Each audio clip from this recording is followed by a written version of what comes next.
Is your chow chow barking all the time and you're not really sure what to do about it? Well, don't worry, we have the video for you.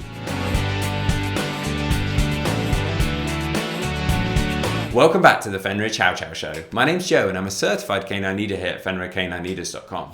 We are dedicated to helping you learn everything you could possibly want to know about the chow chow, and then how to become a high-level canine leader so you can raise your very own. So if you're new here, don't forget to subscribe and turn on that notification bell so you never miss a future upload. If your chow chow is barking all the time and it's driving you absolutely mad, don't worry. Today we're going to be tuning into a webinar that the canine behaviorist and founder of FenrirCanineLeaders.com, Will, has recorded all about how to deal with your dog that won't stop barking. So welcome back to another quick breakdown webinar of one of the most, possibly the most common behavior problem that owners will face with their dogs. And as a canine behaviorist, this is something that I get requests for help with every single day, and that is around excessive barking. So in this webinar, we're going to quickly break down the most common strategies that I utilize to extremely high levels of success when implementing behavior modification programs to be able to very quickly, or at least as quickly as possible, address excessive barking and not just put a plaster on the issue, but get to the root cause and actually fix the problem. So if you're going to be working as a professional role and want to be able to help your clients with this issue, or maybe you yourself are just looking to become a high-level canine leader for your relationship with your own dog, then this is exactly what you're going to be looking for in terms of specifics for excessive barking. Now, to start off with, we have to understand that excessive barking and most common problem behaviours have a root cause. And the problem is that a lot of people will try and simply put a plaster on the behaviour. It's like having a stone in your shoe and going to the doctor and getting them to prescribe you some morphine for the pain of a stone in the shoe. You just actually want to take the shoe off and get the stone out. And that's what we're trying to do here. We need to find out what the root cause of the problem behaviour is and then address it at the root cause. Now, when it comes to excessive barking, it tends to fall into two categories. And what we like about our procedure and the step-by-step process that we go through in terms of implementing an intervention or a strategy to be able to fix excessive barking is that inherently it will fix the problem regardless of where that root cause is coming from. So we're going to dive into it. And the first thing that we must address is around, are we giving our dogs enough mental and physical exercise? Now, the simple answer is often the most effective answer, but sometimes it's difficult for an owner to wrap their head around the concept that, unfortunately, you need to wake up an hour earlier and go and do some more exercise with your dog. You need to find time in the day to do some more obedience and work with your dog to be able to tire their minds, especially if they've gone out and bought a higher energy working dog that has those higher levels of drive. One of the most common causes of excessive barking is simply nothing more than a build-up of pent-up frustration in terms of lack of a productive outlet for physical energy requirements or mental stimulation requirements. That frustration builds up, they get bored, they get frustrated, and out it comes in excessive barking. Very common with working breeds in particular. So what we always start with is simply by drastically increasing the amount of exercise that they're doing with their dogs. Now again, very easy answer, but not necessarily as easy to implement, especially if you're coming at this from more of a professional level of being able to have that finesse and being able to have that conversation with an owner to let them know that you simply need to put more effort in. It's nothing to do with the dog's not broken, and there's nothing that we can come in and do as an easy fix for you to fix this problem. You just need to put more effort in. So again, we need to go through that process gently, help the owner to see that for themselves and to understand it more from a why perspective, which then informs the what we need to do much more easily. So always start with simply adding in more physical, more mental stimulation, and you might have solved the problem straight away. Now, if that doesn't solve the problem, and when it comes to excessive barking, it then will fall into one category. If we know that our dogs are getting enough mental and physical exercise every single day, and they're still displaying excessive barking tendencies, it is either a learnt behaviour, and the dog has learnt that through displaying this behaviour, it gets them the desired outcome. We have inadvertently taught them that that is what they need to do. Now, again, we're going to be able to correct that issue very easily moving forward. That's not a problem. The other one is simply we might be more of a breed-related issue, and it's something that the dog does naturally. Looking at certain shepherd breeds, for example, or guardian breeds, it's very innate for them to want to bark a lot. Now, also what we need to do, so if we need to correct obnoxious learnt behaviours, we might need to teach the dog more appropriate ways to utilize their barking, and that's what this next process does. So we've started off with exercise, and that's important no matter what. Even if the exercise isn't the fix, adding exercise will always help. Now, before we can move into what is now more of a formal behavior intervention strategy in terms of being able to address the root cause of the problem and be able to really fix the behavior, we cannot do that unless the relationship with the dog and the owner is restructured. Unless the owner, whether that's you and you're trying to become a high-level canine leader yourself, or maybe you are interested in working in this professionally and you need to be able to help the owner of the dog be able to see this, and that is that they themselves must become high-level canine leaders themselves, restructure the relationship with their dog to then be able to much more efficiently communicate A, what we do want, and B, what we don't want. Now, we can't jump to those bits of teaching them what we do want and what we don't want if we don't have that excellent relationship. So we start with exercise, we then move on to restructuring the relationship. Here at Fenrir, we use our canine boot camp process to be able to really quickly and efficiently address that. The reason that that has been so effective with so many people is because it is a structured 1 month program for the owners to go through with their dogs to be able to restructure that relationship and to put in rules, expectations and boundaries, and to be able to let the dog give over ownership to looking to the owner for guidance and direction.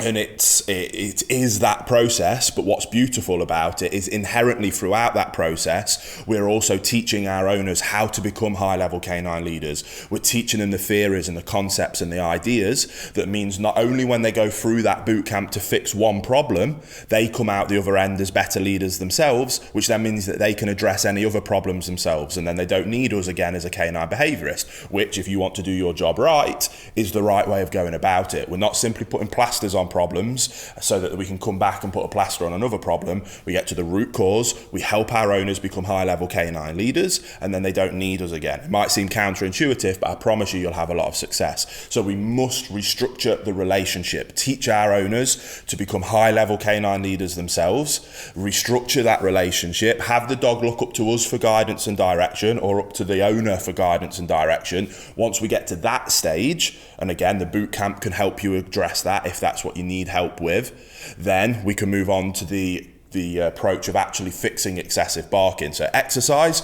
restructure the relationship, and now we get to move on to what most people want to dive to straight away. But this area will not work if we aren't providing adequate exercise and we don't have a good relationship with our dogs first. So now we get to move on to the meat and bones of what everybody wants when they're thinking about excessive barking, and that is correcting the behaviour. Now, so when we go through correcting the dog's behaviour in terms of excessive barking, the vast majority of the time, it will be alert behaviour. Dog has learnt, I want attention, you're busy, so bark, bark, bark, gets us to give them attention. Dog wants to then repeat it, and it becomes a self-rewarding behaviour. That's why it is a learnt behaviour. Now, a really good analogy of this is a very common problem of excessive barking around the postman. It's almost so common that it's almost like cliche now that dogs don't like postmans and the cartoons and all the things around that. But it stems from a learnt behaviour and a behaviour that is self-rewarding to the dog. So take, for example, the postman is coming to the door, dog is behind the door, bark, bark, bark, especially guard dogs that want that person to go away. They're doing their job.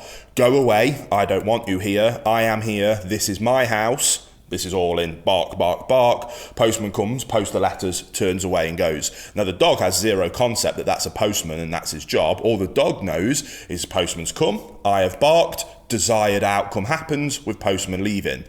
Next time postman comes, they repeat that behaviour.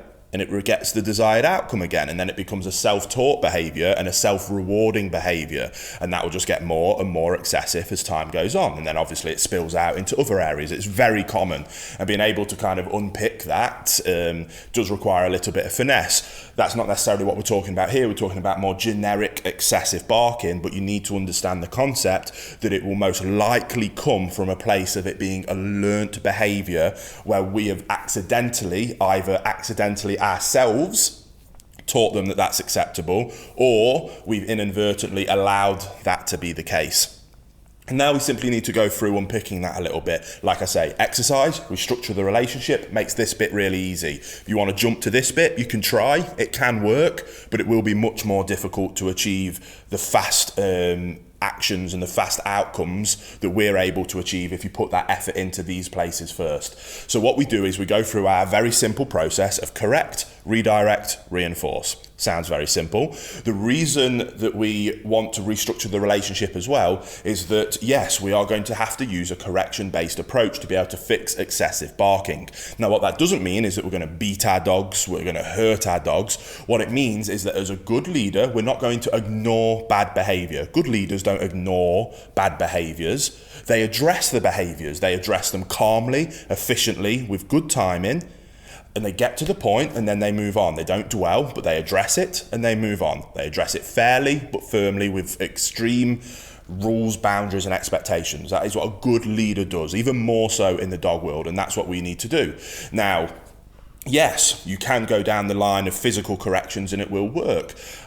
Here at Fenrir, we do sometimes utilize physical corrections. What we like to use them for is that if the dog is going to end up in a shelter, and if the dog ends up in a shelter, then there's a high chance that they're going to get put down. If it's going to save that dog's life, then we will utilize physical corrections if need be, and that can work in this situation.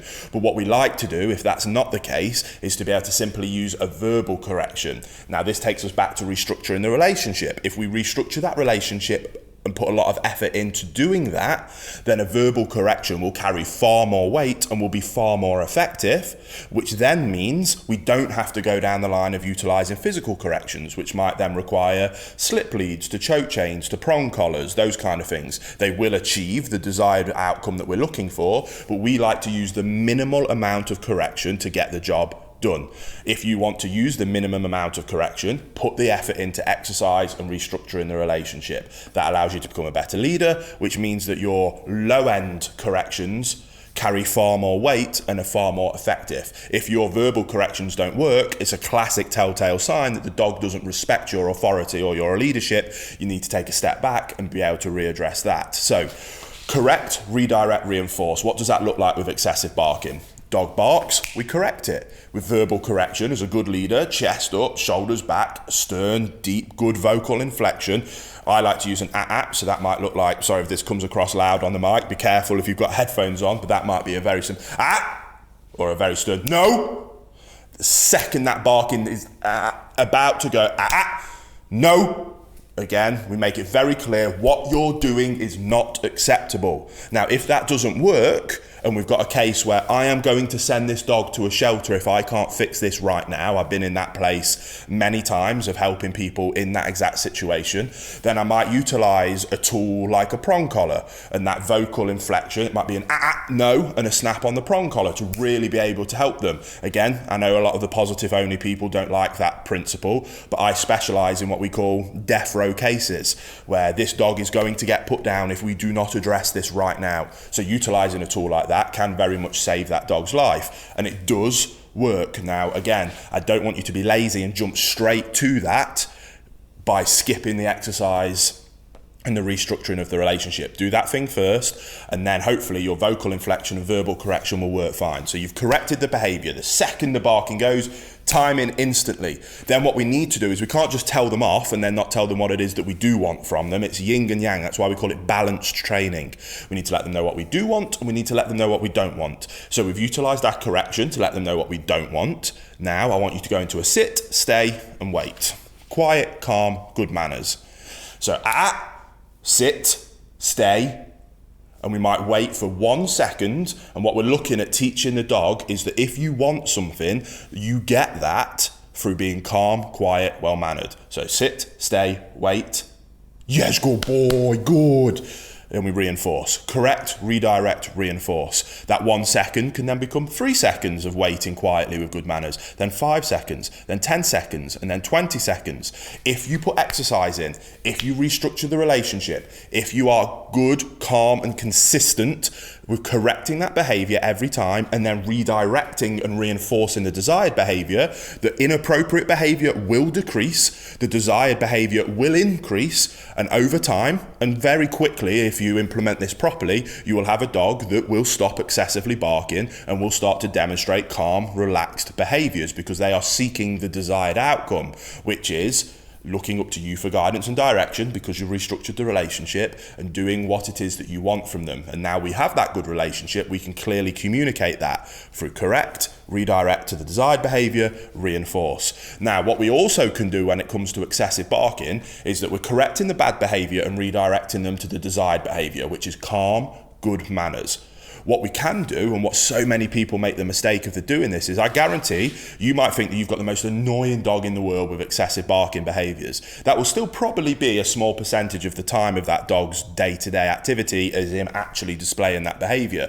There'll be lots of opportunities where your dog is being calm, quiet and well-mannered. And we're going to skip correct, redirect because they're already there. We're going to be conscious and we're going to be proactive and preemptive and go and reinforce those behaviours. So not only are we correcting the bad behaviours and redirecting it when the bad behaviours happen, but we're also going to on top of that, reinforce when the good behaviours are there anyway. So if the dog's lying down and being quiet, rather than us using that as a time to be, oh, finally the dog's not being a pain, I'm going to go and do this thing, you're going to go and say, thank you, dog, good boy, yes, here's a treat. And again, over time, undesirable behavior decreases, desirable behavior increases.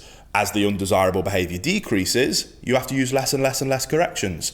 And then we can get to a point where we do live positive only and reinforcement only. But you can only get there through a balanced approach of leadership and then firm rules, boundaries and expectations. So get out there, start implementing those processes, and I promise you, if you do, you will be able to address excessive barking with incredibly high levels of success. It's just the question ultimately is, are you willing to put in the work? Because nothing is easy. You got this problem because you didn't put the work in originally, or your client didn't put the work in originally.